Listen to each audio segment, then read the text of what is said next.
ছেলের আবদারে সরিষা ইলিশের প্রিপারেশন নিলাম। তো প্রথমে মাছটা ভিজে নিলাম, আর এদিকে আমি একটা বাটিতে 2 চা চামচ সাদা সরিষা, 2 চা চামচ কালো সরিষা নিয়েছি, আর মাছটা কেটে ধুয়ে নিয়েছি। তো এখন আমি ওই সরিষা, ভেজানো সরিষা আর 4-5টা কাঁচামরিচ নিয়ে ভালো করে বেটে পেস্ট করে নিয়েছি। সরিষাটা মিহিন করে বেটে নিলে খুব ভালো হয়।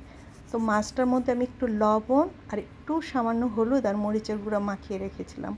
তো ম্যারিনেট করে রাখলে মানে মাংস সব কিছু একটু মশলা দিয়ে ম্যারিনেট করে রাখলে টেস্টটা ভালো হয়, মাংসের ভিতরে বা মাছের ভিতরে মশলাটা ভালোভাবে ঢুকে, লবণ ঝালটা একটু ঢুকলে মাছটা খেতে ভালো লাগে। এখন সরিষা ইলিশটা রান্না করব। তো ফ্রাই প্যান বসিয়ে দিলাম। ফ্রাই প্যানের মধ্যে 2 টেবিল চামচের মতো সরিষার তেল নিয়ে নিব। সরিষার তেলটা গরম হয়ে গেলেই পেঁয়াজ বাটা দিয়ে দিব 3 টেবিল চামচের মতো। তো পেঁয়াজটা ভেজে নেব, আর কি বাটাটা ভেজে নেব। তার মধ্যে একটু ফুটনো পানি দিয়ে দিব।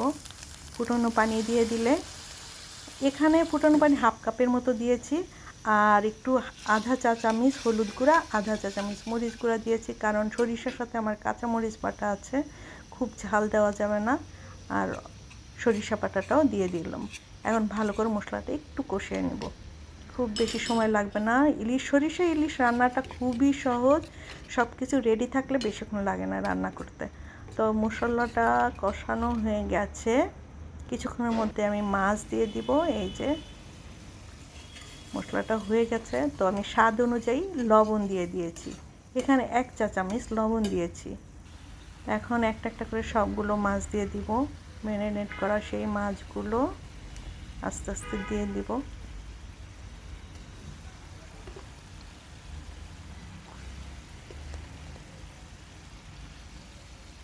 সরিষা ইলিশটা কিন্তু এক একজনে এক একভাবে রান্না করে।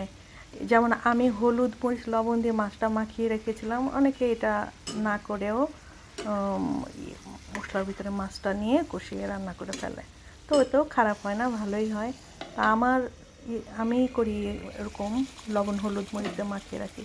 তো সরিষা ইলিশ মাছটা একটু কষিয়ে নিয়েছি। এখন আমি আবার ফুটানো পানি দিয়ে দিয়েছি 1.5 কাপের মতো, আর দিয়ে দিলাম কাঁচামরিচ। এখন 10 মিনিটের মতো রান্না করব, বেশিক্ষণ লাগবে না। 10 মিনিট পর ঢাকনা খুলে দেখি মাছটা রান্না প্রায় শেষ। তো বন্ধুরা, সরিষা ইলিশ রান্না শেষ, এখন আমি পরিবেশন করে দেখাবো। এই যে দেখেন, হয়ে গেল মজাদার সরিষা ইলিশ। তো আপনাদের রেসিপি কেমন কমেন্টে জানাবেন, আর আমার এই ভিডিওটা আপনাদের কেমন লাগলো তাই জানাবেন বন্ধুরা। সবাই ভালো থাকবেন। আল্লাহ হাফেজ, আসসালামু আলাইকুম।